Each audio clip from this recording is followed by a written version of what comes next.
Hello, हाय, नमस्कार. मी स्नेहा आणि स्वागत आहे तुमच्या सर्वांचं पुन्हा एकदा माझ्या नवीन मिनी व्लॉगमध्ये. तसा आजचा व्लॉग काही स्पेशल नाही आहे, पण 1 वीकने ऑफिस जात होते म्हणून म्हटलं काहीतरी शूट करूया.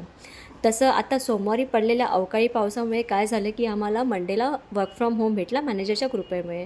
पण त्याच दिवशी आम्हाला ॲडमिनचासुद्धा ईमेल आला, की या रेड अलर्ट आहे, तर वर्क फ्रॉम होमच आहे. सो तो एक प्लस पॉईंट झाला आणि ट्यूसडेलाही आम्हाला वर्क फ्रॉम होमच भेटला. पण वेडनेसडेला असं काही नव्हतं, वातावरण स्वच्छ होतं म्हणून ऑफिसला जायचं होतं. तसं ऑफिसला जायला मला बोर होत नाही, पण काय ना ट्रॅव्हलिंगचा जरा कंटाळा येतो आणि कंटिन्युअस असला की काय वाटत नाही, पण आठवड्यातनं मग एकच दिवस जायला खूप बोर होतं. पण इट्स ओके. तसा मी प्रवास स्टार्ट केला आणि फायनली कुर्ल्याला पोहोचले. मग कुर्ल्यावरून मला भेटली विक्रोळीसाठी ट्रेन आणि ती ट्रेन एकदम म्हणजे खाली होती आणि बसायला जागा भेटली चांगली. सो आरामात बसून मी पोहोचले विक्रोळीला. आता विक्रोळीला उतरल्यावर कळलं की ऑटोची लाईन होती, पण ती एवढी नव्हती. सो फटाफट आम्हाला ऑटो भेटली आणि फायनली आम्ही पवईला पोचलो. पवईला पोचल्यानंतर ऑफिसला पण पोचलो आणि मग आउटफिट चेक करणं तो बनता आहे बॉस. मग हा व्हिडिओ शूट करणं कंपल्सरी आहे.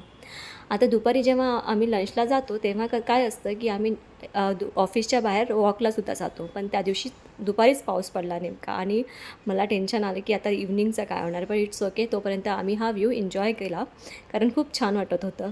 आणि मग आमचा हा मॅडम चालता फिरता कॉल सेंटर झाला होता. म्हणजे इकडून तिकडे फक्त चालत होती आणि कॉलवर बोलत होती. आणि मग काय मोक्याचा फायदा मी पण उचलला आणि स्वतःला पण व्हिडिओमध्ये घेतला. आणि इव्हनिंगला जेव्हा आम्ही बाहेर पडलो ना, थँक गॉड तेव्हा काहीच नव्हतं. सगळं रिलॅक्स होतं आणि पाऊसही नव्हता पडत. मग ट्रेनमध्ये असताना मला रोहितचा फोन आला की तो मला घ्यायला येतो आहे. म्हणून आधी मग भाज्या घेऊन टाकल्या. मग त्याची वाट बघत बसली. मग तो शेवटी आला मला घ्यायला. सो ॲक्च्युली एका मॅरिड लाईफ कपल्ससाठी हे एक्साइटिंग असते की त्यांचा नवरा जेव्हा त्यांना घ्यायला येतो, पिकअप करायला येतो. माझ्याबरोबर रोज नाही होत, पण हां, कधीतरी मला रोहित घ्यायला येतो. सो मला बरं वाटतं तेव्हा. आणि मग फायनली आम्ही घरी पोहोचलो. घरी आल्यानंतर मग मी फ्रेश झाले, चहा घेतला आणि थोडा वेळ बसले. आता किचनचं हे तुम्हाला मी का दाखवते, कारण आमच्याकडे ना किचनचं काम चालू आहे सीलिंगचं. सो व्हिडिओमध्ये ते दिसणार मागे तुम्हाला, तर तुम्हाला आधीच म्हटलं इन्फॉर्म करून ठेवावं. सो आता मी फ्रेश होऊन बसलेच होते आणि मग आता आले चपात्या करायला.